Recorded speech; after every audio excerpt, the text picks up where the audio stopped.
going to call to order the 1247th regular meeting of the Entomological Society of Washington. And the first order of business is the reading and approval of the October 2024 minutes from Secretary Hubble. I'll read last month's minutes plus the annual banquet. The annual banquet of the Entomological Society of Washington was held at the USDA-APHIS Log Lodge in Huntsville, Maryland on the 8th of June, 2024, and started with refreshments at 6 p.m., followed by a potluck dinner with a presentation at 7:30. The Log Lodge was a venue new to most of the attending members and guests, and is a unique historical building appreciated by annual banquet attendees. The speaker of the evening was Dr. Daniel S. Gruner from the University of Maryland, and the title of the presentation was Forest Birds as Apex Predators in Arthropod Food Webs. 25 guests and members attended the banquet, with 3 of those virtual. President Don Weber thanks President-elect Andrew Jansen for the arrangements for the banquet. The evening was dedicated to Dr. Charlie Mitter of the University of Maryland, 1948 to 2024, who died recently and who was a devoted champion of entomological science.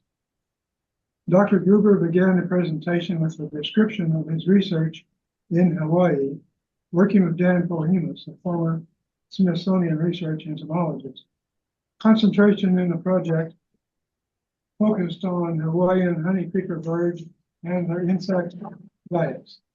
Half of the species of these unique birds are known to be extinct. Insect populations were studied in natural situations and under conditions without the presence of birds. This was accomplished by placing netting over large areas to keep out the birds. The second part of the program was devoted to periodical cicadas and their effects on food webs.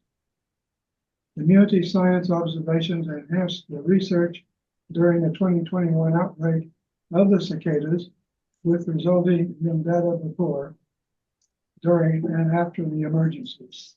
Because birds utilize cicadas for food, caterpillar abundance increased, with consequent increases of damages to trees.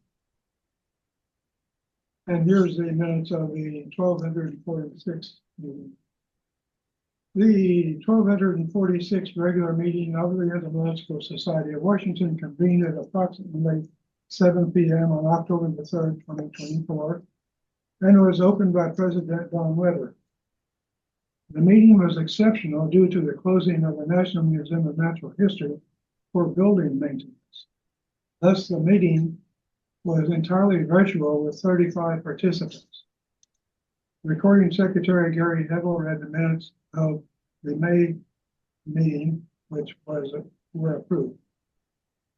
President Weber began by thanking President-elect Andrew Jansen for managing the annual banquet of the Society held at the ARS Log Lodge in Beltsville, Maryland on 8th of June. A second thank you was afforded to Editor Jerry Cook, who completed an agreement with Bio1 for open access to the proceedings of the Entomological Society of Washington. Another business matter has been to establish the society as a nonprofit corporation. Treasurer Abby Kula worked with a lawyer on the details of this document for many months. Bylaws will require changes. Treasurer Abby Kula worked with, the details of the updated version of the document are presently online for review by the members of the society and will be voted upon at the November meeting. It is important to have a large in-person turnout in November. The executive committee has unanimously agreed to the document. Lourdes Chamorro announced that Elizabeth Young has recently resigned her position as membership and communications officer. Lourdes has agreed to serve as a temporary replacement for this position and noted that over the past weeks, the following 13 people have applied for membership in society: Evan Economo, Julie Kravis, Pamela Zader, David Hewitt, Owen Wiedner, Thomas Scarlett, Steve Derek Rosenberger, Andrew Meads, Michael Caterino, Austin Fife, Robert Finn, Alan Cabrero, and Hector Gonzalez Hernandez. Program Chair Alan Norgrom introduced the speaker of the evening, Dr. Yelena Pacheco, currently working with APHIS with the Systematics Entomology Unit of the USDA ARS. Her major experience in entomology has been with fireflies, and the title of her presentation was Worldwide Firefly and Diversity of Their Sexual Signaling Structure. The Lampyridae consists of some 2,500 species with a lot of diversity. There are large differences in antennae and the female forms. With scanning electron microscopes, 2,000 images were taken of antennal cincillae, and she found 14 unique morphologies. To answer how diurnal and nocturnal species differ, 142,194 cincillae were counted by hand. Yet, the sample sizes were not large enough for conclusions. The second section of the presentation was devoted to phylogeny of worldwide fireflies. It was noted that the subfamily Chesperotini is intriguing and includes only one species. It was found that light organ morphology is diverse. Evolution of light organ size may be divided into absolute and relative light organ sizes. There are many avenues for evolutionary studies in fireflies, and is an intriguing avenue of research and deserves further attention. The meeting was adjourned at 8:20 p.m. Changes, recommendations, who's missing? Congratulations. Gary? It sounded, this is Lourdes. Yes. It sounded as if the date was read October 7th. It should be the 3rd, maybe, but it might be from Zoom. Yeah, I heard the 3rd down if I said the 7th. Okay, thank you. Thank you.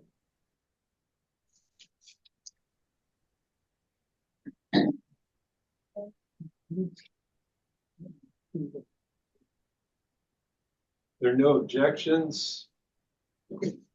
I'll deem the meeting, minutes of the meeting of October 3rd approved. Next order of business is our revised bylaws.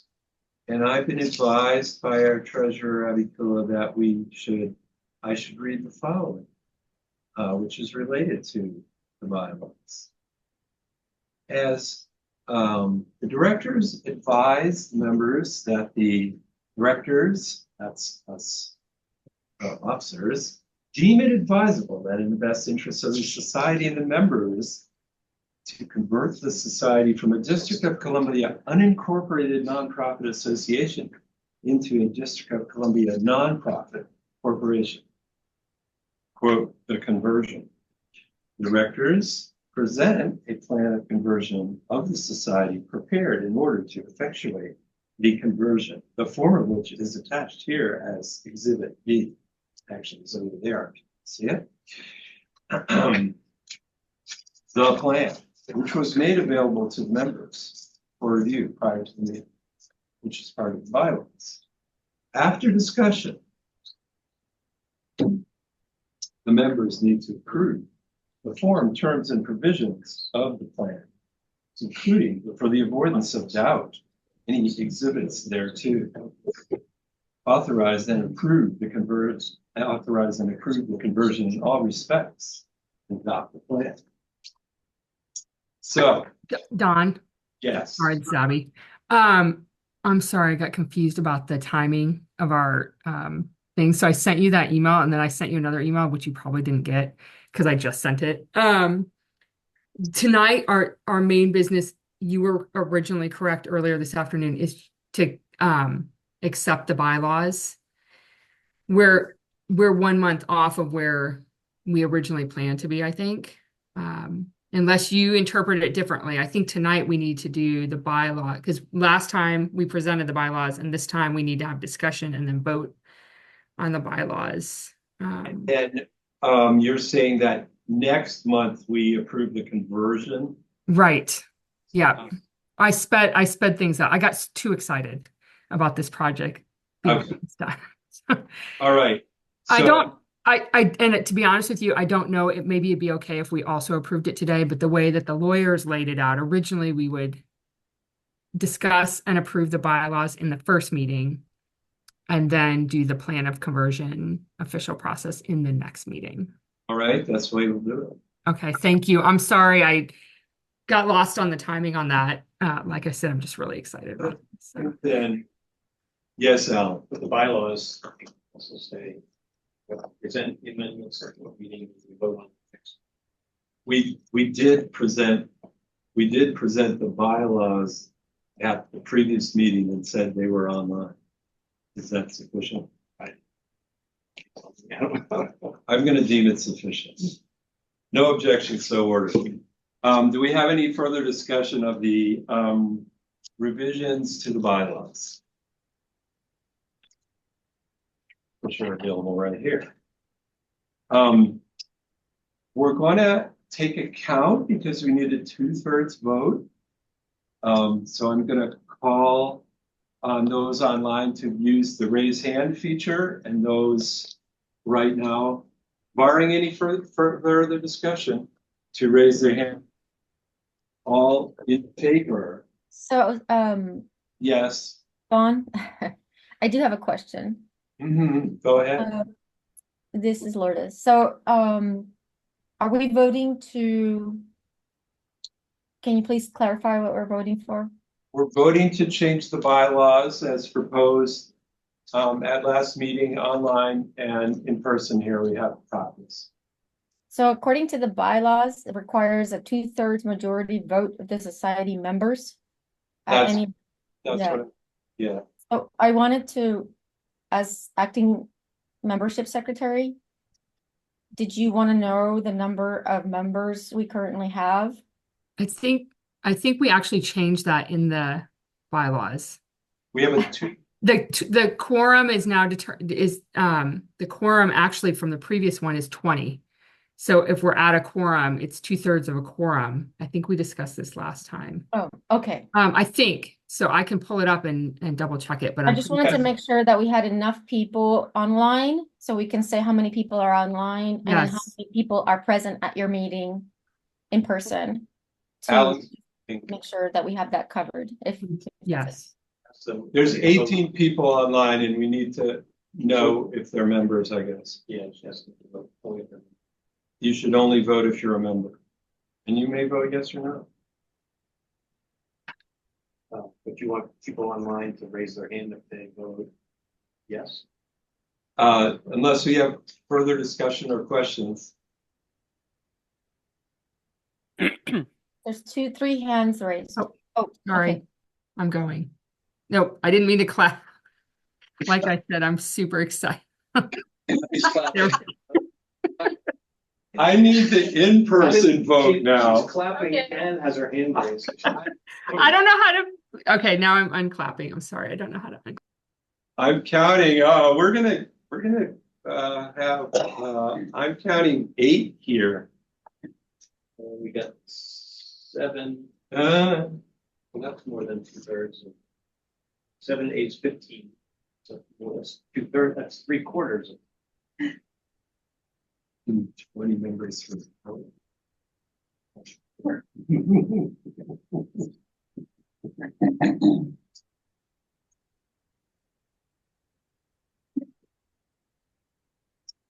All right, folks. We had 15 in favor, Alan. Now we're up to 10. Now we're up to 10. That's very good. People might have had trouble finding where you raise your hand.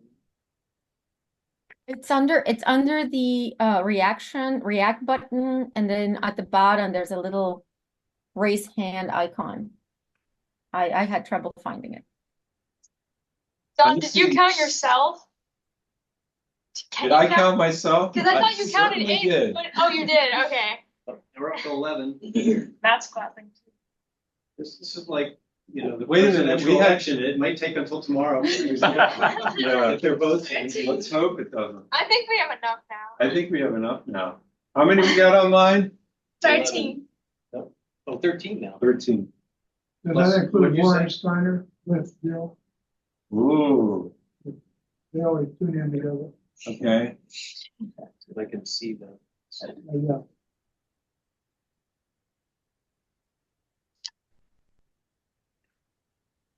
All right, how many do we have here? 8 or 9? You said 8. If we have 13 online, we're good. Yeah. Okay. 21 yes. Any no's? Lower those hands, please. Unless you intend to change the vote. George, lower your hand. Let's see.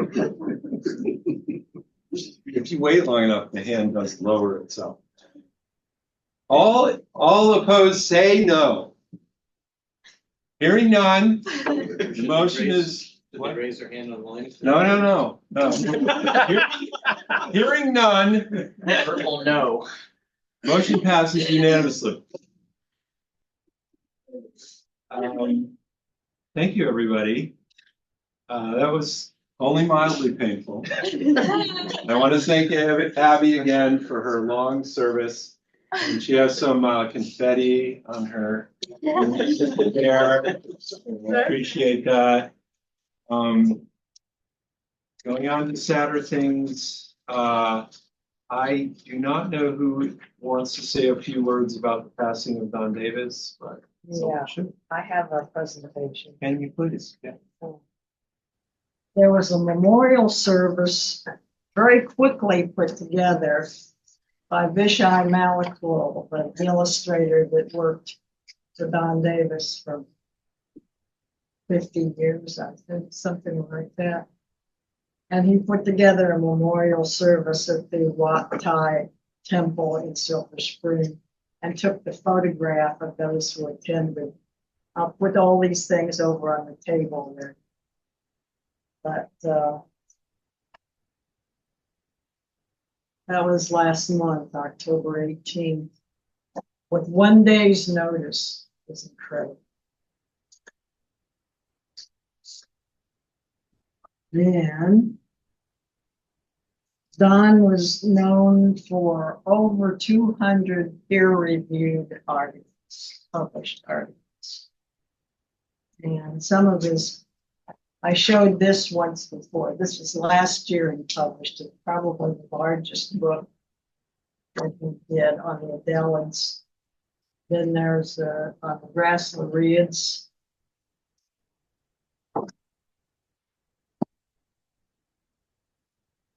And on a new family of Lepidoptera, Acanthopteropteridae. Try to say that. That's a good one. Acanthopteropteridae. And Paleophaetidae, another new family.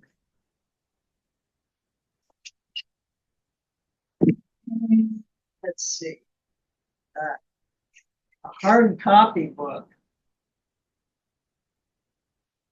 Revision of the moths of Cadoxus. That's Lampyrids. And the bagworms of Western Hemisphere. This was his thesis. In 1964, he replaced Dr. J.F.G. Clark, who did the microleps before Don. And Don's been a member of this organization since 1961. Before he came, 3 years before. And, You're here. does anybody know, though, when he was president of ESW? I would have had to look at a lot of books because it's not,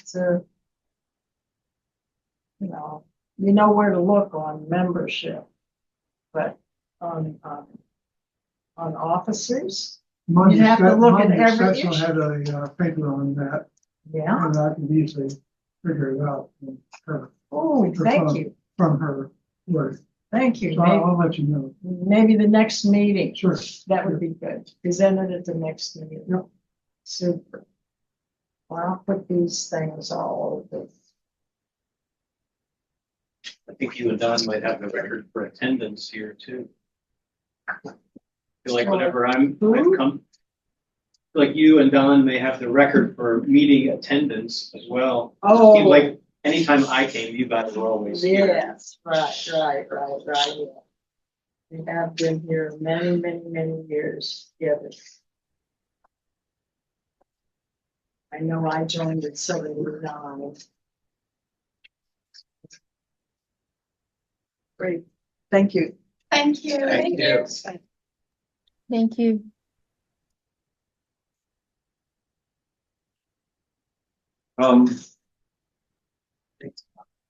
Let's see. President-elect Andrew Jansen, do you want to present the preliminary list of candidates for officers in the next year, which we will vote on at the December meeting? With pleasure. Okay.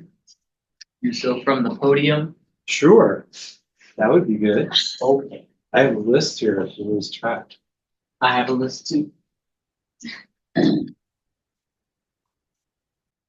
Your list is a lot messier.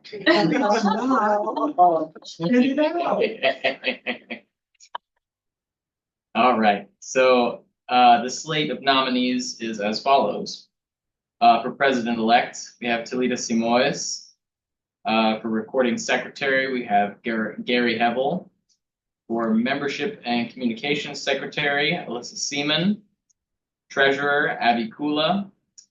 For the co-editor of the Proceedings of the Entomological Society of Washington, Jerry Cook. For curator, we have Matthew Buffington. For website coordinator, Lourdes Chamorro. And for program chair, Alan Norbon. Thank you. Think that over. You may also volunteer if you would like to compete with any of these luminaries listed outside. President-elect. Nominations may be presented at any time. Yes, up till the December meeting. All right, thank you. Thank you. Let me just have a note that the position of website coordinator was is a new one that you just created by your revision of the bylaws, and that will be the one that Lourdes Chamorro is now acting webmaster, but will be candidate for that position. Next thing I have on my list is introduction of new members and also visitors. Did you have a list? Hi, Yeah. Dawn. So I'm acting membership and communications secretary, remember? So I have a little list. Check it twice. Yeah, so this is Lourdes Chamorro. And we do have a new member. And their name is Alex Smith. They're a regular member from Houston, Texas. And became a new member November 6th. And we've had 5 renewals. And I would like to note that as of today, we have 142 members. That's a decline from 180 that were recorded in 2023. So that's something to discuss. And then Gary Hevel read the names of the new members from that were read last time. So I won't read them again. I do welcome any visitors attending either via Zoom or in person to please introduce yourselves and say hello if you would like. I guess I'll go first. I work with Dr. Gelhaus at the Academy of Natural Sciences, Philadelphia, and he shared the link, and I was like, well, what else am I going to do on a Thursday night? Not learn about bugs? Great, well, welcome. Anyone else?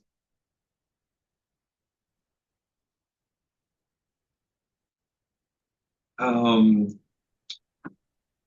wanted to mention under unfinished business, or business raised earlier, Matt Buffington and I were going to lead a tour of C.B. Riley sites, but our partner on that enterprise, the Riley Memorial Foundation, kind of, well, let's just say they kind of dropped off Matt. Don't you think, Matt? Would that be a kind way to say it?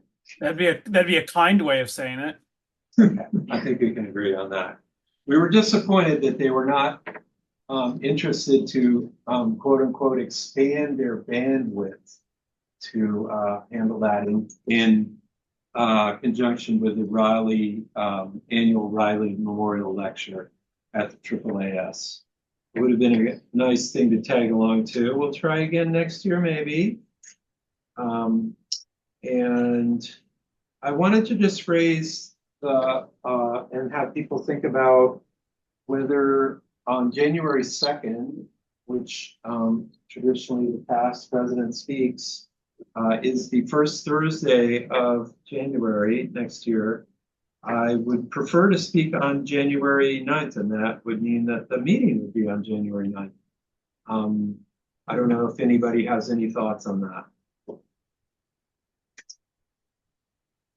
Do you know, I'm thinking about potential conflict of like, do you know which day inauguration day is? Oh, it's 20th. much later. Okay, It's the 20th or the, is okay, it set as the 20th? okay. 20 something. Yeah. Then I don't see it. You're as a thinking of conflict. the official, what was it? Approval of the electors. Which Ah, 4 years ago was on January 6th. I don't think there's going to be any conflict. So I'm calling for the presentation of notes and exhibition of specimens, including books or other interesting things. That includes you all online. I have a few questions here. Good. Didn't you say you preferred January 9th instead of the 7th? No, it's scheduled, if it's the first Thursday of the month, which is when we usually meet, Yeah. it would be the 2nd, oh, the day Oh, after the New day Year's. after New Year's Day. And it's the third, it's a Thursday. And I'm just of the mind that we might get fewer attendance on that day. And we can decide, it would just be the executive committee would say, okay, it's gonna be on the night. Yeah, I think somewhere in the bylaws it says that the meeting has to be at least 2 days after January 1st. Oh. I think that's in the wasn't bylaws. familiar with that, but in any case, you would support moving it to next week. Okay. And then I have a question on Lorda's mention there for the number of members. She said from last year, the drop. Mm-hmm. I'm the one that did the research on that with the graph and everything. And the drop is well, the drop is not, those aren't the right figures. None of that's quite right, but I don't remember what the correct ones are. You'd have to go back to the. I think we did have an issue with Yeah, our new Yeah, one. there's been a gradual just decline of membership based on what Elizabeth Young reported based on the numbers. I mean, I was quite surprised with the difference. It's almost 35 less members, but we have had this renewal that's been going on with the website, and I think that's been helping, and we've been having new members, which is great. So we'll see how that changes. And just a side note too, you were asking when Don Davis was president of the society, and that was 1977. And we had a small little announcement on the website when we found out that Don passed. And we put that on there as well. So I wanted to, and thank you, Myung, for saying the nice words about Don. We greatly miss him, and he's a great asset to the society. Well, we were married for 52 years.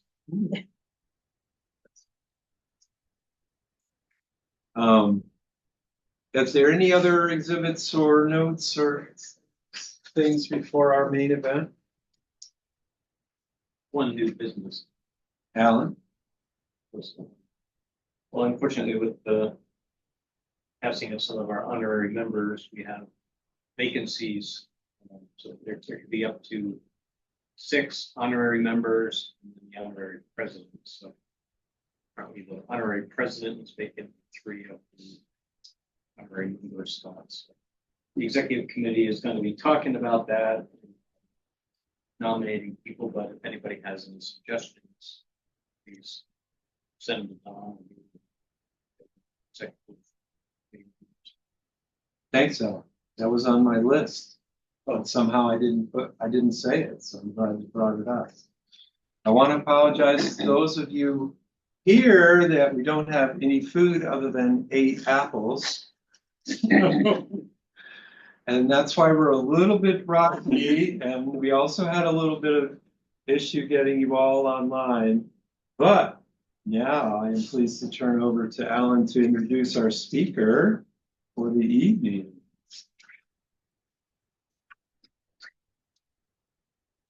Tonight's speaker is Armando Rosario-Lebron of the National Identification Services, USDA-APHIS in Beltsville. He earned a BS in biology from Temple University in Philadelphia and got his start in entomology at the Academy of Natural Sciences, where he worked with Greg Cowper and Jason Weintraub. He earned a master's in entomology from the University of Maryland, where his research focused on extension work with cover crops and how the varied timing of cover crops affects natural enemy composition in agroecosystems. He's currently a biological science technician for NIS and supports the national taxonomist responsible for scales, whiteflies, Psiloidea, and Thysanoptera. For several years, he's been bringing awareness of invertebrate pet smuggling to APHIS, and he eventually became co-chair of the invertebrate subcommittee of the Federal Interagency Committee on Invasive Terrestrial Animals and Pathogens. Normally known as ITAP. Yes. Thank you for that introduction. Yeah, we love our acronyms in the government so much that if you're not familiar with this, when you start, they give you a guidebook on all of the acronyms because we speak another language. So this is normally ITAP, but I left it in the full form, so my apologies for the giant titles. So I want to talk today a bit about invertebrate pets being sold online. And this is, I don't know how familiar folks are here. Raise your hand if you kind of are familiar with this in any way. Spiders, things like that. Okay. All right. Only because I know. Well, these 2 photos are of a reptile show. And if you've never been to a reptile show, I really recommend one. There's one in Havre de Grace in Maryland. That's pretty regular every month. And then there's one in Manassas that's pretty regular. There are giant ones. There's one in Hamburg, Pennsylvania that is enormous. If you will, imagine tables and tables and tables of reptiles, insects, well, not so much insects, but arachnids, things like that being sold en masse. So that's what these 2 photos are of. And some of these can have just hundreds of people. I have personally gone and seen that many of those vendors are doing things out of compliance. So talk about that. So APHIS, inside of the USDA, has the right to regulate this under the Plant Protection Act. All you have to know for this purpose of this talk is that it gives us the power to regulate the movement of pests. So we have the right to regulate things that were imported, exported, or the interstate movement. This is one people forget about a lot. A lot of folks think it's only if I'm buying Solenopsis from China that I have to worry. No. It's actually interstate movement as well. And normally to move pests across state lines, you require a permit. This also gives the agency the power to do things like conduct inspections of ports and things like that.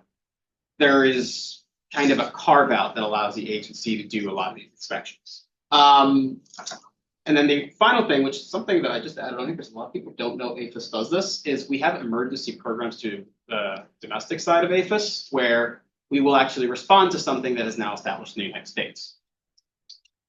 So what do we mean by plant pest? It is a very broad definition. Essentially, it means, and this is directly from the law, anything that can harm plants, and we get to say what it is. The USDA gets to say, this is a plant pest. There does have to be some justification as to why it is a plant pest. There are several mechanisms inside the agency to do so, but anything that can harm plants or a plant crop, doesn't matter what, okay? So where does APHIS kind of give you lists of what is a plant pest? And this matters for a reason, because I'll often have people say, well, it's not on the list. That means you guys can't do anything about it, right? No. Yes, we can. So there was an amendment to the Farm Bill that has a website where we have to keep a list of plant pests. It's not exhaustive. We also have a regulated plant pest table where we keep another list of what is a plant pest. But in reality, there are subdivisions inside of APHIS that get to decide, okay, this is a plant pest, and we're going to create a small report as to why. There's an entire division inside of APHIS whose job it is to determine how risky something is, plant pest, things like that. So in terms of invertebrate pests, what's happening here? The answer is social media. And this is a good and bad thing. There's a lot of kids online, and I'm going to say this very clearly, who think that entomologists or somebody who studies with anything with bugs is a rock star. Like, they really love having you talk to them. And this boggles the mind for some folks. Like, what are you talking about? This is a niche field. We're off in the corner. Not necessarily. There's been a lot of influencers now who've gotten enough popularity that the trend is a few things are becoming popular. So this is ants, which make up probably the biggest chunk of this now. And this is from Google Trends. So Google Trends is just a service Google has that lets you see how popular is a search term. So this is for the term ant pet. And this is from 2010 to 2023. Slow but steady increase. And it's not in real units per se, because Google keeps whatever units they're keeping as proprietary. They're trying to show you how popular this search term is. And then for isopods, same thing. You're getting a trend where isopods are becoming popular. Fun fact for this, you notice the ants kind of disappear throughout the year and show up again? That has to do with the ant flights. When the winter comes in, the kids get bored, and some of them will get rid of their ant colonies and, doesn't matter. So it's cyclical. Let me go back. So let me jump. So then the other thing is there are a lot of online communities. Arachnoboards is probably one of the oldest arachnid keeping communities out there. It was there when I was, I think, 15 years old on the internet, and I'm pretty sure I was like on dial-up or something. Okay, it's been around forever. Formiculture is another one. That one's been around forever. And these are two communities that, work with, for ants on formiculture, obviously, and arachnids and arachnoboards, but these are big, big communities. Folks know each other. They'll meet each other at reptile shows like the ones I showed you. There's been even some interest in documentaries. I've worked with Netflix and other folks to try to get a grasp on this sort of thing. They're a little weary of talking to documentary makers now because they've been pegged as hoarders and things like that. I'll show you why that is. But the online communities have really expanded over the last couple of years. It used to be these old message boards. Now there's entire TikTok communities, entire Instagram communities. I mean, it's spread all over the place now. So to give us kind of an idea of how big this is, you're starting to see this trend where there is these papers coming out, and the authors are publishing about, here's what we're seeing in this slice on these things.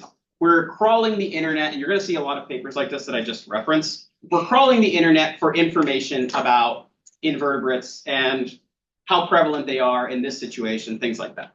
So this is the first paper I'm going to bring up, because even though it has only to do with Australia, it gives you more or less the proportions of what we're talking about. So in these two charts, you start seeing that number of species and what they find online, essentially. What are they looking at? It's going to be mostly Hymenoptera rami. Okay. Number of listings online that they find from online sellers, phasmids, so stick insects, things like that in Australia. I don't think that one's actually a global trend, but I would very much say that this bottom chart here is pretty reflective of what we see globally. Okay. And to give you an idea of the diversity of this, there are boutique exotic millipedes you can buy imported from all over the world. I've done it. There you go. Didn't hear that.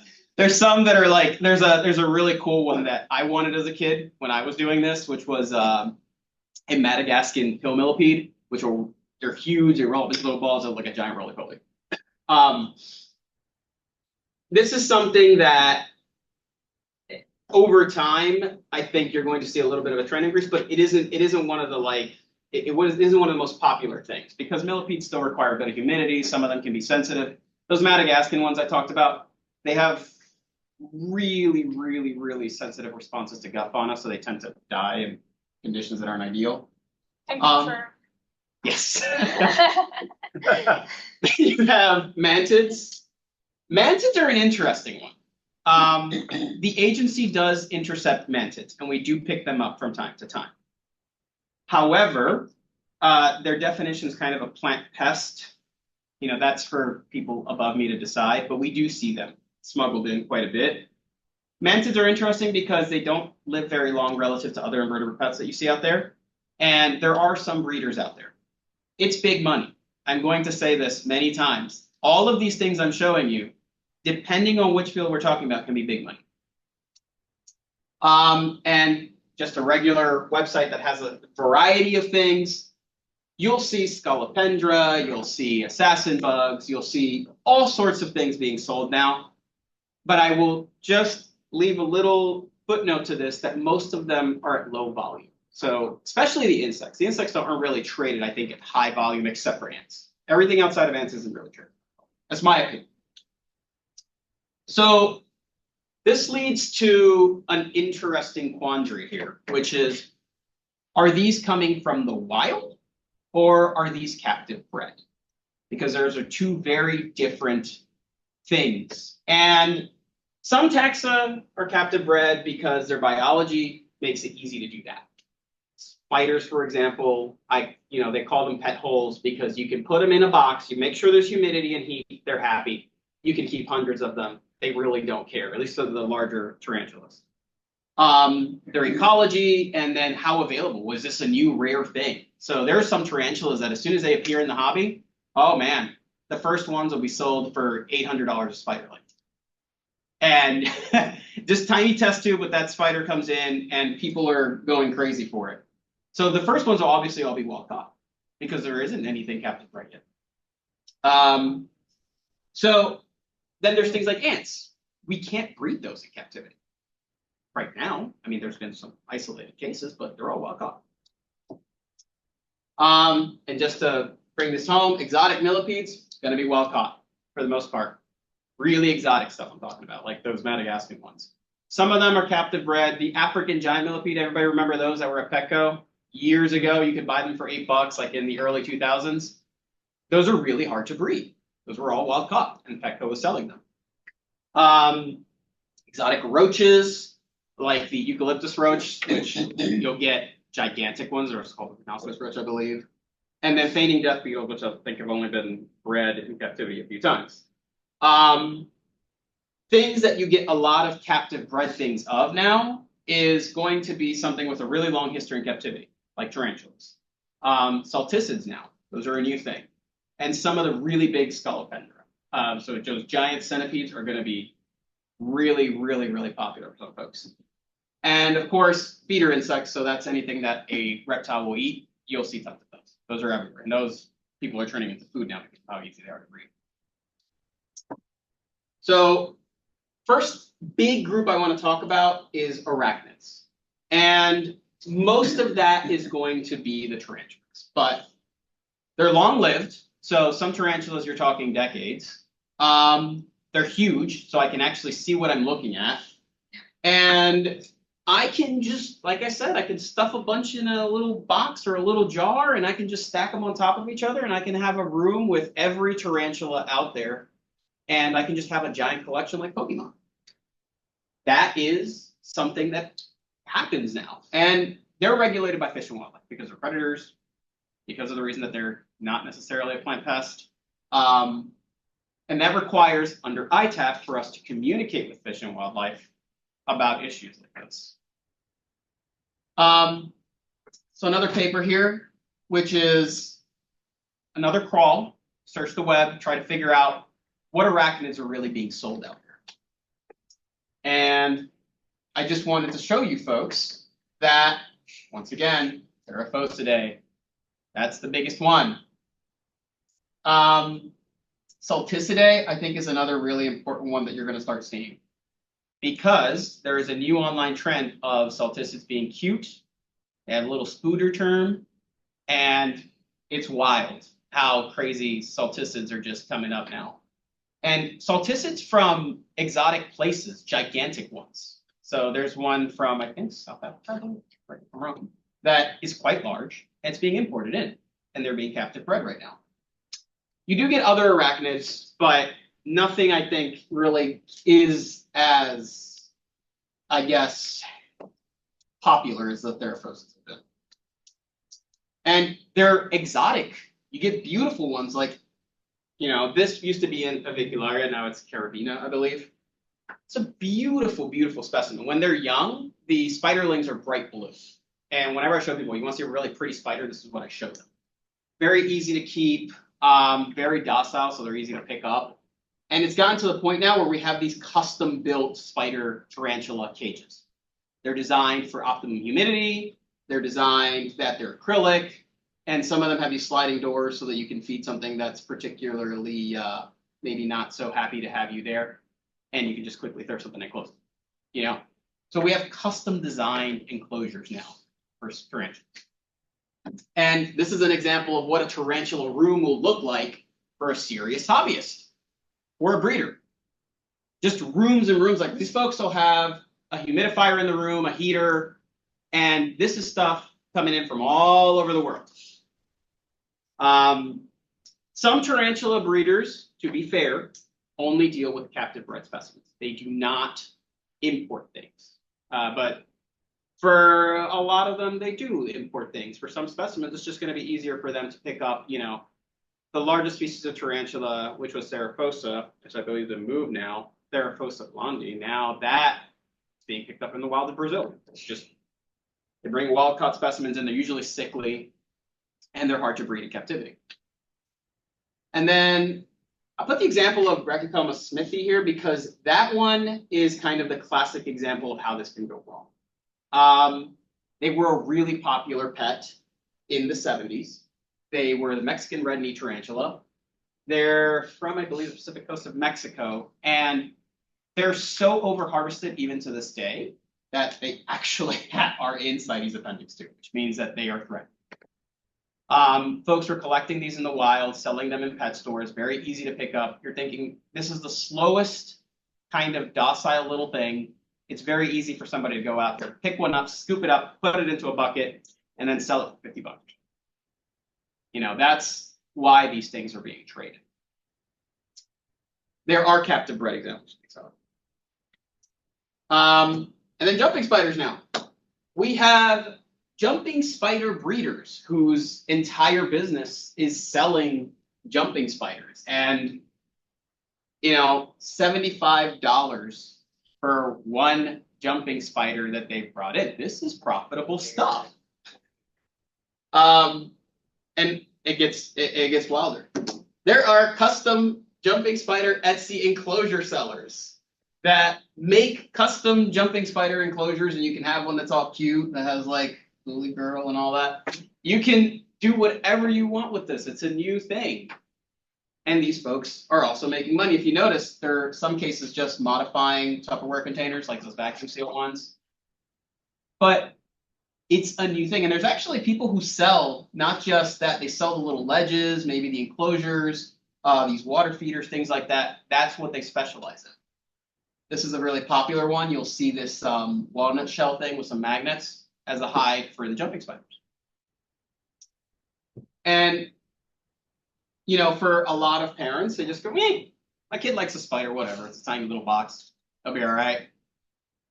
And again, in most cases, you know, if the kids may be picking up something from their neighborhood or something, that's one thing. But if they're picking up exotic things from across the world, it's another conversation. Scorpions, another really popular one. This one was kind of how I got my start in entomology. I started reading a lot about biology of scorpions, and I went and got Gary Hollis's book, and it was only available to Academy of Natural Sciences, and here I am today. I used to go to their library to scan copies of it because I started keeping scorpions when I was a kid. Problem though, is that you can just buy 4-inch adults of a very venomous, very dangerous African fat-tailed scorpion and have it FedEx to your house next day. That's just commonplace. And this has been going on. I mean, this guy, Swift, he's in Philadelphia, Mississippi. And I think he's been selling this since I was 15. He's still been selling it. It's never been an issue, at least in terms of how they're stopping him. Other things that are kind of maybe something you may not be aware of. So why springtails? Does anybody know why they're selling springtails? Frog food? Yeah, that's one. They still sell them for frog food. There's another one that's kind of the more bothersome one. If you have a reptile, you use certain ones like certain geckos and things, you can create a bioactive enclosure in some tarantulas where the bottom layer of this enclosure here, there's these beads that have an absorbent layer with water, and then you can put a mesh underneath that, and you have a drainage layer, some plants, throw in some springtails and some isopods, you never really have to clean reptile poop. Within 30 minutes to an hour, it'll be swarmed by the springtails and they'll decompose it. It'll mix right into the soil. Some of those enclosures have zero smell, zero anything. And it's useful. I mean, you have this enclosure, you don't have to clean up a bunch of poop. Who wants to do that? You just buy a bunch of isopods and you buy springtails and you throw them in there and let it do its work. It works really well. I will say, I haven't seen one of those enclosures where it doesn't work really well. However, the provenance of these springtails are usually a tropical species. We're putting them in there and we're assuming, their springtails are in it, so what could possibly go wrong? Nothing's going to happen here. We'll just over here. That is kind of the mentality folks have taken in doing this. My bigger concern is my enclosure dies. I throw this soil outside. Do I just throw it back outside and just let my new tropical springtails go in a new environment? That's a thought. And then kind of an offshoot of this has been isopods. Boutique and luxury isopods.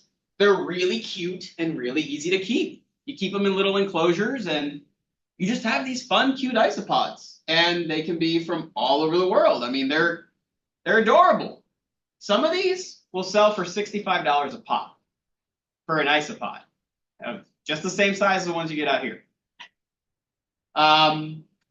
They also get custom enclosures. People design enclosures just for isopods. They design little things to have them housed and make them nice little display pieces. Nice. So we've talked about kind of the biggest one and the ones that are upcoming, which I'm saying also sorticids and isopods. Now I want to talk about probably the giant. This is the giant in the invertebrates right now being traded, ants. Ants have become remarkably popular. And the amount of money we're talking about is crazy. Like, we are talking, I have a vendor in China who once talked to me about this, and he said, I was making $2,000 a day from my US buyers alone, and I bought myself a $4 million mansion in Malaysia from my profits from selling ants. They're all wild caught. Yeah, now they haven't been captive bred. So let's talk about it. USDA is responsible for regulating all ants. So that means you need a permit to move them anywhere.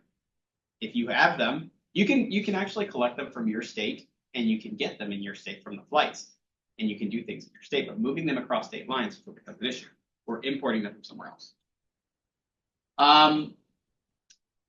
A website that has become really popular and his YouTube channel is really Ants Canada. 6.19 million subscribers from when I took the screenshot. It's run by someone named Mikey Bustos, and this is really interesting because he was in Canada. He is Filipino, and he moved back to the Philippines. He has the craziest, most exotic ants because of his location and enclosures. I'm talking some of them are person-sized. And the kids absolutely love him. He is the gateway drug to entomology and ants for a lot of kids. They find it on YouTube and they go, wow, I want to do that. That is so cool. And he does these incredible, online tutorials on how his colonies are doing and things that have happened. And it's kind of like a daily look into the life of the colony. If you haven't seen it, I highly recommend you check his channel out because this is a big driver in what we're seeing. And then kind of the offshoot of that, I want to say, is you see a lot of these ants and ant keeping videos all over the 30-second video websites, which I'm just going to call them that, where there are now plethoras of tiny devices and things for keeping ants because it's become a cottage industry, just like the Saltissa thing, but much bigger. This device here, for example, is a giant custom 3D printed water dispenser for ants so they don't drown. And they can still get them water. You go on Temu, it's everywhere. And I put this one on here for fun. Yes, it's a gimmick. It's just a cell phone case that is also for your ants. It's a gimmick, but it's fun. But seriously, on Temu, you will go on there, and there is just a dizzying amount of stuff available for ant keeping now. So this is a secondary industry that cropped up in response to people buying ants. And then I wanted you folks to see this because this is actually made by someone called Mac Pigeon. He's out in North Carolina. He runs a website called Tar Heel Ants. He is one of the few completely legal ant vendors. I'm not endorsing him. There are many others, but I show his stuff because he makes these luxury and boutique $300 formicarium. They are made out of a concrete that he carves out, and then there's a petri dish on one side to maintain humidity. So you get the whole range. You get your janky, Temu, whatever that is, and then you get these luxury, beautiful, desktop-worthy formicaria that exist now.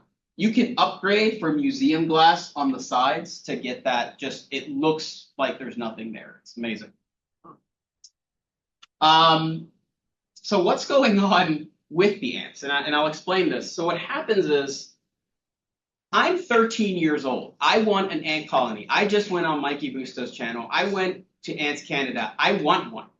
Ants are kind of hard to find unless you time the flight correctly. The community's actually built an ant flight timing website called antflights.com, which is nuts, but they have a lot of difficulty finding these things. So the first thing they'll do is search the internet and go, where can I find an ant queen? I don't want the Uncle Milton, just some workers of, we're going to Mimex, forget that. I want an ant queen like Mikey has. So sadly, there are a lot of vendors that are very unscrupulous that will sell online. And will ship them all kinds of stuff from all over the world, and parents may be none the wiser. Some of these things can be $300 a queen. Most of them are about $50 a queen, and the volume is very high. There's also this new thing where there are redistribution networks. There are people who are buying ants in Europe, knowing that that European label may be easier for it to bombard the US customs folks, and it'll come from Germany, But the ants didn't come from Germany. They came from Southeast Asia, and someone was harvesting them by hand, and someone was sadly packaging them again and then sending them to Germany to resell to us. One of the things that's a tell is that you will see a legal vendor will only give you a list of states. The reason for that is that states have a right to kind of approve or deny a permit through their process. The agency will, when you apply for a permit with APHIS, they will usually talk to the state as well. So you won't see somebody who can ship to every state. That's not going to be very easy to do. But you will see that when they sell stuff legally, this is from Tar Heel Ants in the blue here, they will only give you a list of states they can send it to. That's how you know if it's legal or not, for the most part. And the vendor will tell you they're legally permitted. Really spicy stuff like bullet ants, those are sold in exclusively private Discord, Instagram, WhatsApp channels, WeChat channels. You invite only. You have to be in the know about where to pick up the most exotic things out there. So, what's been published about this? So this is a paper where, again, they crawled social media and they tried to figure out what's the volume. I mean, what are we looking at? And the point of this graph is just to show you over time, there's been a steady increase in this, and I think it's not going to slow down. This graph, this chart gives us, we'll get an idea of where this is coming from. So where are the sellers? The vast majority of them are in the West. And then how many, and then this graph also plots there, how many Instagram users are referencing ant keeping in that country? The majority are in the West. It's all being focused out in the West. This is really a problem of, like I'm saying, a lot of countries that are involved in this are trying to collaborate a bit on this more, but it is something that is mostly on us. So what are they trading? Well, do I want something like a pavement ant that's really boring and I can get in my backyard? Or do I want the craziest exotic Solenopsis I can get my hands on? Oh yeah. I've heard German kids who have messaged me and just asked me like, can I find this Chinese Solenopsis? I want this. It's never been established in Germany because it's cold here. And this is what the authors show us. There is a trend towards wanting an invasive because it's exotic, it's cool, it's new. It's not something I can just get. That slight trend, but it's there. And this is from the Chinese, who recently have tried to crack down on their imports because we actually send them a lot of our ants as well. We have people in the US who export ants and send them out to China. And this paper gives you an idea of where the stuff is coming from to China. All over the place. And it's quite diverse in what they're selling. There's actually right now a meta search website that lets you search every ant seller so you can find the exact genus you're looking for, species, which is new. And to give you an idea of what it looks like in the private in the know chats, so this is what they look like. It is just a WhatsApp chat, and people will put prices up there, and people will sell these things to each other via an express package labeled as something else. And this one is someone doing a giveaway where they're just giving something away. It's just a giveaway for an ant out there, for an ant called a queen. This is a queen with multiple workers. I want to specify that. Let's buy ants. So this one is from the actual Chinese seller who I just spoke about. He sent me photos on the inside of an operation in China. So each one of those test tubes is a queen, some workers, some water, and that's the volume that's going into a package. If you see it going into one box, it's going out for redistribution. And I want to point out, this is every day. This is kind of what one shipment will look like. They'll package them in these test tubes. They'll send them out. These are actually really interesting custom-made glass tubes at the bottom that have their own water reservoir with some vermiculite, I believe, at the end that makes it so you don't have to deal with plugging a cotton in. So I usually put cotton, water, and then the ant queen will be on the other side. This is custom. This has got vermiculite, hand-blown glass, and the queen is sitting happy in there. So on the left here, this is actually from a redistributor in Germany who someone sent to me. That is one imported package that came into Germany for redistribution then elsewhere. What you see on the right is actually from one of our ports. This is an interception that came in on bamboo, just untreated. We don't know what's on it. It's untreated bamboo with an ant queen inside. So they're also getting clever about how to get past security. One of the things that they'll do is they will shield packages with aluminum foil and then stuff the tubes in there, ship them in, label it as a toy. Put it in a toy drum, label it as that. This is just like smuggling anything else. This is one freezer full of things that have come in, and I believe this was in Los Angeles. We're starting to see these now in different places. Customs and Border Protection officers will see them, and then they'll hand them to USDA and go, hey, I found an ant. What is this? It's typically how it goes for us. More of the same. Interestingly, too, you'll see some of the vendors will slap their logos on there. This is actually a vendor, I believe, that on their website claimed that they don't sell to the US. Sometimes they'll use an out and say, well, you're responsible for knowing laws in your own country. I can't be held accountable if you decide to ship it. Then another one that's coming up now, termites. So termites are new, but people are selling termite colonies. They're not as, I want to say, boutique or easy to take care of in some cases, but there's stuff that people are selling. And this is just some examples from the termite community. People will put them first to start the colony off in these little Tupperware dishes sometimes with just a little starter wood. Sometimes they'll have tubes just like for the ants. They'll start the colony there. And you'll have people buying them from all over the world. And I would be completely scolded by Ron Ochoa if I didn't mention the potential for mites in all of this. So on top of everything else, a lot of these things, especially these spiders and things like that, there's this kind of myth in the invertebrate community. Oh, if you see mites on something, they're all phoretic. Don't worry about it. It's not a big deal. So a lot of wild-caught tarantulas are covered in mites. Really just, you can see them crawling. Those giant African millipedes you folks remembered from maybe the early 2000s, they stopped the sale of them because there were mites all over them. The ants, termites, everything will have mites on them, and the community just believes that they are completely phoretic. Mikey Bustos on Ants Canada actually has a video on how you can use lemon juice to eliminate mites that have infected your ant colony. That does not work. They will swear to you it does. The power of placebo is strong.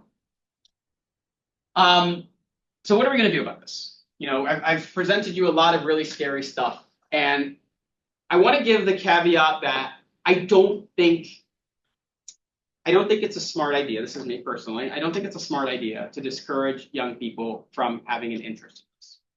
If there is a 10-year-old, 13-year-old, 15-year-old, whatever it may be, we don't want to discourage their interest in this. But I think as a community, we have a responsibility to be educators and open our doors. If you have a 13-year-old online and they want to interview you for a Discord chat and you don't know what a Discord chat is, find someone who does. And just answer questions. They will love you for that. And talk to them about buying stuff with permits and being responsible. So one of the things that came out of ITAP is we talked with Legislative Public Affairs, and now we have a website on the APHIS website that talks about invertebrate pets and that you need to get a permit. We give the phone number for the permits department. The agency has started to really try to do a little more outreach and tell folks, please get a permit. There were a lot of people in the past who believe, oh, permits are only for researchers. Like, why would I get one of those things? I mean, I'm not a museum, I'm not a researcher. We're encouraging you now, try to apply for a permit, at least talk to folks. Please, before you get something online, just try to get a permit if you really want that thing. And for the sellers, you know, there's an encouragement, please try to get a permit to sell. We'll get you an approved list of stuff. You can still make money. And you'll make money legally. We also have created, of course, I'm not going to expect you to read this, but a message to ant keepers, importers, and sellers. It got so big that they decided it would be a great idea to have a message directly addressing them and explaining to them that fire ants were a thing. Because another thing that I want you to take away from this is a lot of these kids, when I've talked to them, will tell me, oh, I have a problem with this. Like, what could possibly go wrong? I don't understand. There are kids who very proudly have said they didn't want to kill their ant colony at the end of the season, so they released it back outside. Completely exotic species. They keep releasing them back outside, or they don't want to kill it, or things like that. And I think that goes back to the education. We need to talk to them and say, hey, that's not a good idea. You should kill it. And we also have instructions on how to kill them, which is basically my last slide. So please, please, please, you know, if you see a young person interested in entomology, talks to you about keeping these things, just tell them how to do it responsibly. I don't, you know, give them the proverbial smack upside the head and say, it's probably not a good idea to import your Solenopsis from China that you thought was really cool. It's a monkey's paw anyway. Why would you want that in your room? And I will say this as kind of a contentious thing. There are colleagues of ours at times who maybe don't want to get permits because I don't need a permit to move a collection across state lines of live ants. Oh, who cares? I'm gonna do whatever I want. Set the example. Do it yourself. Show them that it's there. I mean, go through the process. Learn yourself what the process is. Set the example of that correctly. And I'm serious about this warning about the risk of invasive. This is something that I don't know where the disconnect is. These kids who are interested in it, many of them do not know the risks of what could happen to invasive kids out there. There is a 526 permit, which I recommend folks do, which I've been talking about. That allows you to move a plant pest. So that is a permit to move a plant pest. As far as what if I see smuggling online? This is something that I have to be very careful in how I word this or I say it. I just recommend that you contact CITSI. They are the smuggling division for APHIS. They're in charge of handling these things. Anybody who sees stuff like this online, I highly encourage sending them an email and showing them, hey, there's a listing right here.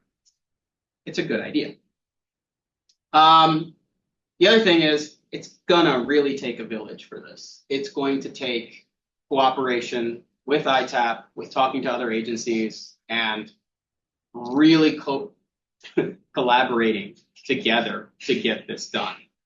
We're going to need folks like the National Plant Board. We're going to need folks at Fish and Wildlife, which we started to talk to. And right now I'm working on, I don't think we ever got a CBP person yet on board. We need to find a CBP person to talk to.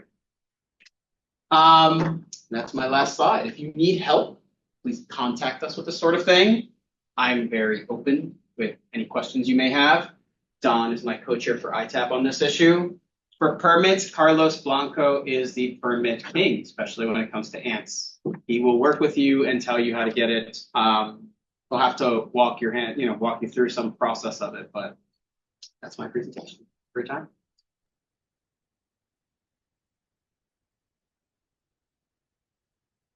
Some questions for Armando? Yes. So I'm interested in the permitting process. How onerous is it to actually get a permit to bring something into the country from elsewhere? It depends on what it is. So there is someone who's going to review that at the permit side, and they're going to review it based on what it is.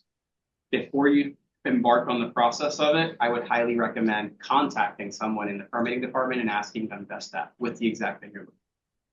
If you're talking about a continentally spread species that's just going to use for ants, Campanopus pennsylvanicus, it's continentally spread.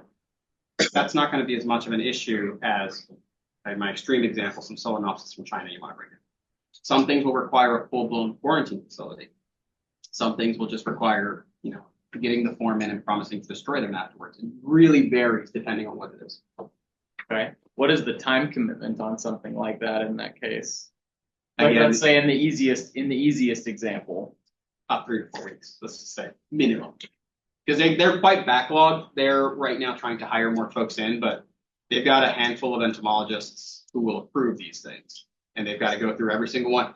And another fun fact about the permit is once you start it, then we have to go back and talk to the state version of APHIS through the National Plant Board or the state plant health director from APHIS. And they also have to come in into that conversation and say, are you comfortable with this person having this in your state? Would you say that the process is streamlined on APHIS's side? Yeah, it's pretty. It's streamlined. It just could take a while because of the backlog, or maybe the state side doesn't respond or something. Is this only for imports or is this also for exports? So let's say somebody wants to export, say, a phasmid that they found somewhere in the South or something, right? Be very careful I answer this. The export is not as much of an issue. Okay. Import definitely. Import and interstate movement are your two big things. Yeah, got it. Some questions online? Well, I was just gonna say, this is Lourdes, great talk. This was, I don't know if it's gonna deter people. Now I'm like ready to buy some of those little I need to get in touch with you because I did get, and this goes to my question, but there are some absolutely adorable weevils.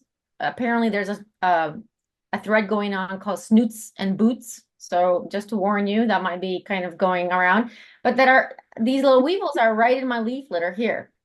So why not partner up with some of the vendors and really showcase some of the amazing local insects, right? Like just kind of get them, because you have those crazy spiders in Florida, I guess around here too. I mean, just stuff that maybe could get kids to think about it more in local terms, perhaps. But that's just kind of a comment, and yeah, great talk. Thank you. And we've done some of that. Mac, who I just showed you with the former carrier, that are luxury ones. I talked to them a lot. We have done some of that. But it's difficult because imagine you're a legal seller and you're seeing all this illegal stuff going on and you're going through the work of getting this permit. You're building, say, a quarantine facility and you see this person just sending stuff in. You feel like you're undermined and you feel like you're not being valued. So, I think the agency has done a really good job of trying to make sure, no, we really value what you're doing. And outside of, straight up endorsing them and sending them to their website to buy stuff you can't do, we will tell folks there are legal vendors out there. And once they have a relationship with permitting, then, they kind of know the process and it's a lot easier. We've done it that way, I want to say. But yeah, with local vendors and things like that, that's I think it's just going to be a work in progress. That has to be, I think, at another level above at least any of us. Yep. So when does the buyer need a permit? Is it only if the buyer is planning on like moving states or something? Always. Always? Always. If it's a plant pest, always. Okay. They don't How do you need it if the determine seller if has it's it. So if the seller has it, you don't need a permit. The seller could get a permit that says you are allowed to sell to these states. Okay. And then the buyer doesn't have to have it. Okay.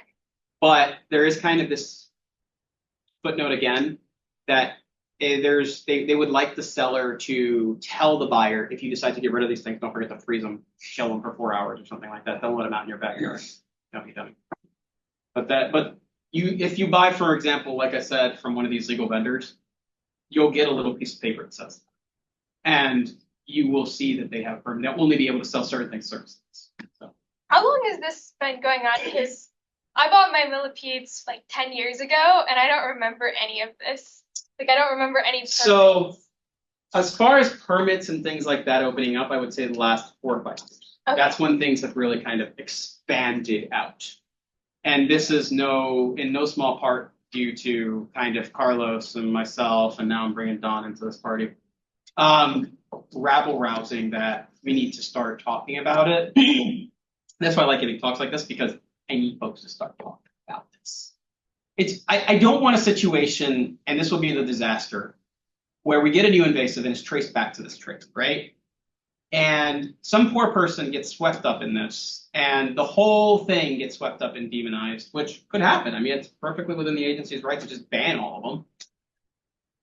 And we discourage a new generation of folks coming in. Let's try to do it this way, where we can talk to them. I mean, that's my personal opinion on this, is that I think we're better off trying to talk to them directly and do this directly. But that's been the push why you're starting to see this in the last couple of years. If we look at countries, Armando, that have a little more, I would say, integrated and aggressive approach to interception of imports, such, I'll give you the example of New Zealand. Yeah. Are you aware of what their approach is, and is it successful? What's happening there? Yes. The short answer is that, without giving into too many specifics, yeah, they're really good at targeting stuff and clothing, but they also have a lower volume. But to remember that their volume of what they're inspecting is lower. I mean, to give folks an idea, if you're not familiar with the quarantine program that we have in the United States, Miami has huge rooms, tables with hundreds of employees eating plants. This is for like flowers coming in, things like that, and collecting that on white papers that then get put into alcohol to a team of entomologists on site. I mean, huge. It's a gigantic operation, but for them, it's a lot smaller. The Chinese, for example, they've been doing these very targeted. So if you start selling stuff in China without a permit for them, they'll just ban your address, and then any of your packages are in deep trouble.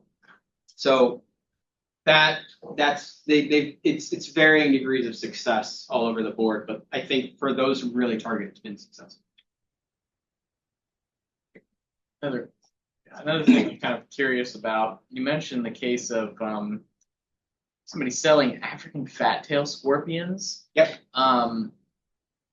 Is there not already an existing concern for the spread of extremely venomous animals? And how, I mean, I know for snakes, if you tried to import a venomous snake, and I don't know if this is just because it's a vertebrate, like if you didn't have a permit for that, I mean, that's your ass right there. Like you're toast. Like you can't be importing like. I'm not an expert in fish and wildlife. I can't speak for fish and wildlife, but I will say that from what I can tell, a lot of this really does come down to a state level. How is that state about enforcing these things? Some states, like the guy I showed you that website, he's in Mississippi. Mississippi's not very strict about enforcing this. As far as I know, maybe they are, but that is going to be at the state level. I mean, there's some states that do allow you to have venomous things, and it's okay. You can have it. And a lot of these scorpions and things, they've been third, fourth generation or more. I mean, they've been in this country now for 25 years. So they're all captive bred. Everything I think Kelly Swift sells on that website is captive. Yeah. That actually is more concerning, I think, the fact that somebody could, especially a child, could go online and purchase something that is potentially fatally venomous. I think the silver lining to this, though, is that child has got to be some kind of ultra nerd to do that. Yeah, right. And hopefully they're smart enough to know I shouldn't be touching this with my bare hands and things like that. Like, hopefully, one would hope, but. The reason I bring that up is, so I had living in Arizona, there's lots of obviously super venomous arthropods out there. I had a pet scolopendra that was, about, I don't know, in the range of like 7 to 8 inches in length. It was a Scolopendra polymorpha, right? So I had a relationship with the local reptile shop where I got the feeders for it, and that included pinky mice and other things. And the guy had a collection of Scolopendra from Southeast Asia. And so the thing is, the guy was wheelchair bound. He was paralyzed. He didn't have any sensation in his legs. And he accidentally dropped one of these things onto his leg, and it bit him in the leg. And he told me that he was out for about, 4 or 5 days after being bitten by one of these things. Right? It was a Vietnamese Scolopendra. I guess. And he showed me the wound. It looked pretty nasty. Like, I mean, that's not something that you would want to be easily available, like, online. So To anybody who wants it. Is that not something that's covered by, like, the existing regulations on venomous animals for snakes and other stuff? not an expert on that one, but they're traded. I'm just gonna say that, and they've been traded for over 4 decades. Uh-huh. I didn't mention that. There's a lot of things out there that may not kill you, but you're gonna remember it for the rest of your life. Scolopendra was one of those things I very consciously said early on when I was doing this as a kid. What? I'm not touching that. That's nuts. Because the pain is incredible. And they are strong. They can push the acrylic of those enclosures, those acrylic enclosures, they can get right between the gaps and push it right open. Rip those latches right open. And then you have that thing somewhere in your house running around and you don't know where it is in the middle of the night. Isn't that a comforting thought? So, there are things out there. Some of the old world tarantulas, I once had a guy who got hit and he told me, I was in a construction accident where a 400-pound boulder crushed my hand. I would take that any day. So there are a lot of these things that are quite painful and would be a problem, but they're traded. And that conversation, I don't think about responsibly buying them isn't being had. And maybe the vendors themselves, they put disclaimers up saying stuff like, oh, don't buy this if you're a minor. I'll show you Kelly Swiss's like, it's extremely dangerous in caps, but that's where it comes down to. There you go. Very dangerously venomous. Take extreme caution. Absolutely no minors will be allowed to purchase without parental consent. Without parental consent. That makes it more attractive. Yeah, right. So I have a question about perhaps, since I know that USDA cannot endorse vendors, but perhaps a partnership with the society where we have a place in the website and somebody could give us the links or the vendors who are doing it the right way, at least just as a society. Perhaps that's a way to promote individuals who are going about it the right way, right? Or what the permits are required, and that's sort of the service that we can contribute as a society. I'm happy to do that. I'm happy to furnish you folks. That list does change and is growing. There has been a trend, a really big upward trend of vendors, at least in the ant space, who want to do this. There's been a big push for that. And I think because it's becoming a little more profitable to do it that way, just because of the ease of being able to sell to people.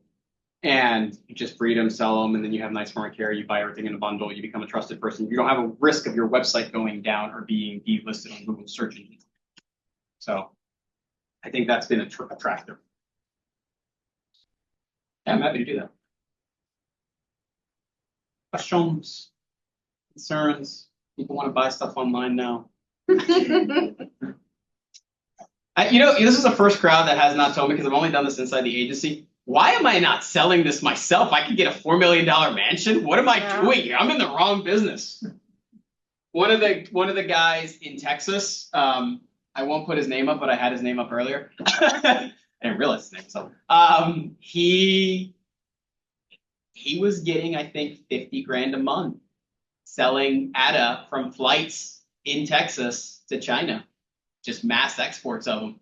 He would have crews of people come out, pick up ADA queens, stick them in test tubes, ship them out to China and other places, and he was making 30, 40, 50 grand a month.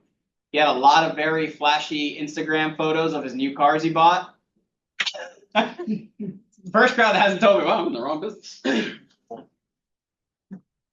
All right, folks. Anything else? What does your setup look like, Armando? He's working on that mansion.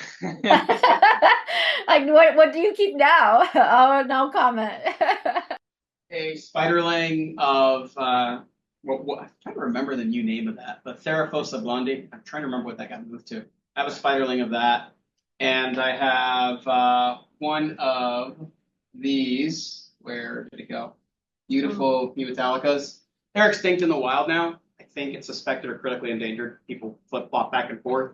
Absolutely beautiful tarantula. It's another one of those. You don't want to stick your hand in there, you'll be in for a bad time. But you know, absolutely beautiful specimen. People ask me, well, what's a cool spider you have? I'll say, those are really beautiful spiders. But that's what I have myself.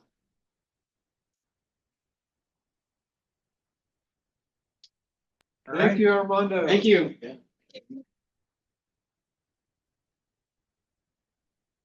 All right, folks, that's our show. Sorry it went a little longer, mainly because we had a lot of stuff on the front end. And I am prepared to adjourn the meeting without objection. So works. Okay.